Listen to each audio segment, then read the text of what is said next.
Hello everyone, welcome to the Arena with Rajnish.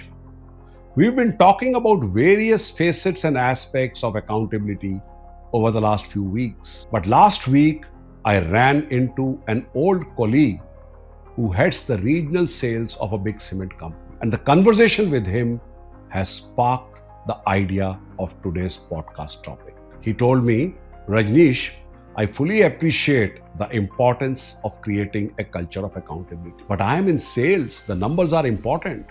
The targets have to be met. I can't just sit back and relax.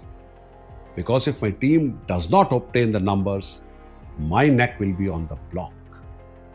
And then he said something which has stayed with me. He said, I can delegate, but not abdicate. It was clear that he is micromanaging not out of choice, but out of compulsion and necessity. This got me thinking that leaders across the functions, be it sales, could be operations, HR, logistics, are all doing this tightrope walk, a balancing act between accountability and micromanagement. Because while we want to empower our people, the name of the leader is still on that scoreboard. Today, let's explore this fine line between creating a culture of accountability and slipping into micromanagement. We are going to explore this using 4 different lenses.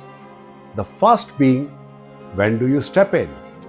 The second being, whom do you step in with? The third being, how do you step in effectively? And the fourth being, how much is too much? So let's begin with the first question. When should a leader step in? Imagine that you are in the last week of the quarter, the last week of the month, the sales number are under pressure, you are likely to miss your sales, you may not close that critical deal. At that point, the leader needs to step in because that's not micromanagement, that's leadership under pressure.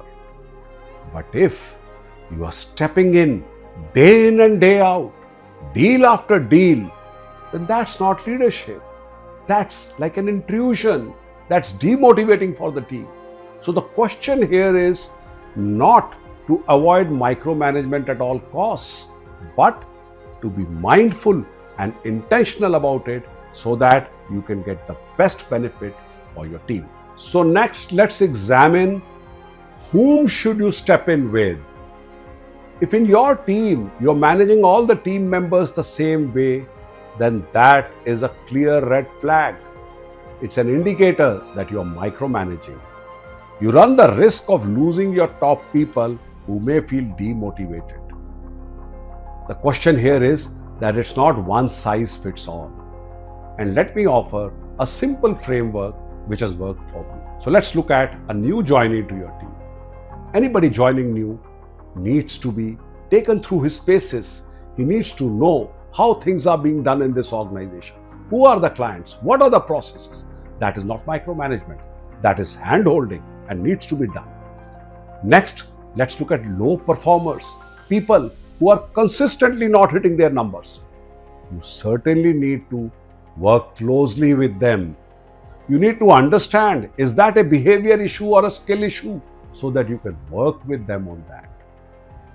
Next, let's look at the medium performers, the ones who sometimes miss their targets. They also need a touch by you from time to time, maybe a soft touch, to examine what is it that needs to be tweaked in their approach.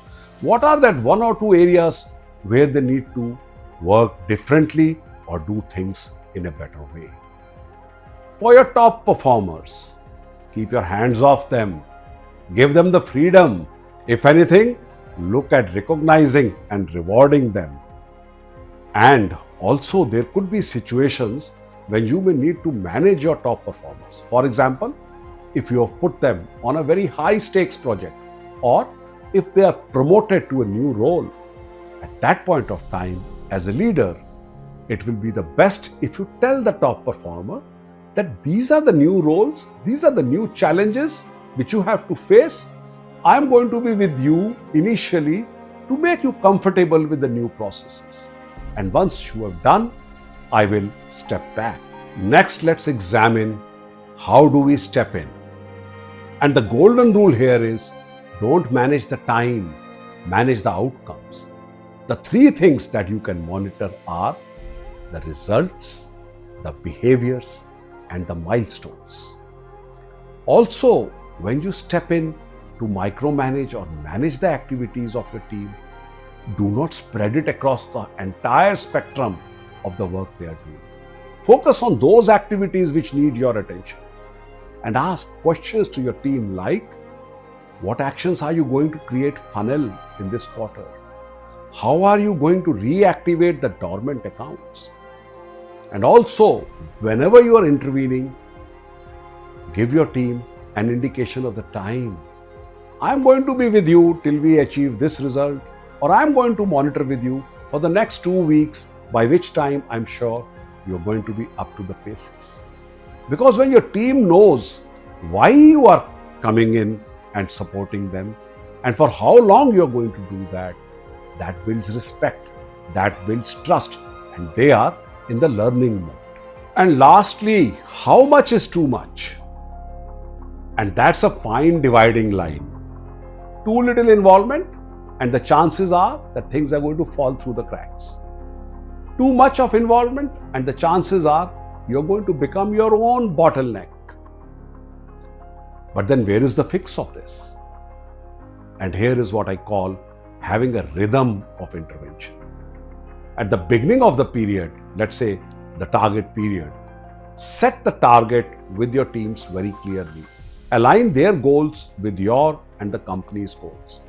And then at fixed periodicities, review the progress so that if there is any corrective action to be taken, it's taken well in time.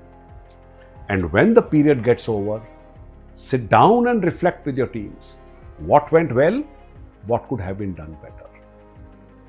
But there are still many people and some of the colleagues who don't like to be managed or micromanaged. And for them, I have a simple statement. Exceed your targets and you're not going to see me. And now let's flip the coin. What happens if you are having a boss who micromanages?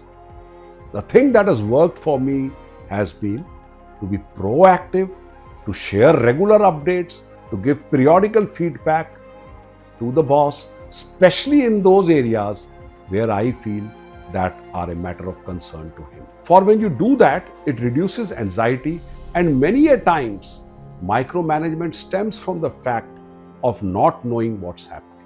With this, to conclude today's talk, I would like to ask you a question. What's your style of intervention?